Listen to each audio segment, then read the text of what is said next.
Anong birth month mo? January. Sila yung malambing, masarap magmahal, pero madaling magsawa. Habang nasayo pa, sulitin mo na. February. Sila yung super moody, madaling ma-inlove, madali ring makamove on. Sweet, ma-effort, lalo na pag mahal niya talaga.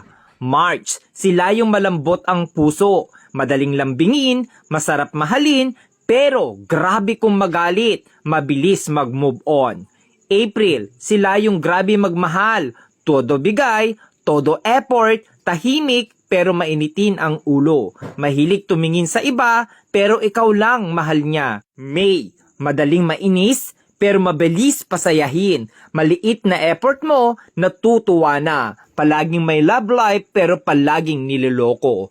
June, mahilig talaga mga liwa, pero kapag nakita na niya yung taong mahal niya, loyal kung loyal yan. Masayahin pero doble ang sakit ang kayang ibalik sa'yo once nasaktan mo. July, sila yung mga taong hindi mabilis magtiwala. Handang masaktan, mapasaya ka lang. Slowly, iyakin, emotional, mahilig magtampo. August, joker, abnormal, pero may tinatagong problema. Masarap kasama, masayahin, hindi showy, sakto lang magmahal. September, stick to one, loyal pero madalas lokohin kaya matigas ang puso. Masarap maglambing, mabait pero demonyo magalit. October, pag pinakita mong sa kanya ka lang at sayo lang din siya, pero pag niloko mo, mas maloko yan sayo. Mapang-asar pero siya yung napipikon. November, hindi mabilis magka-move on sa isang bagay. Marupok,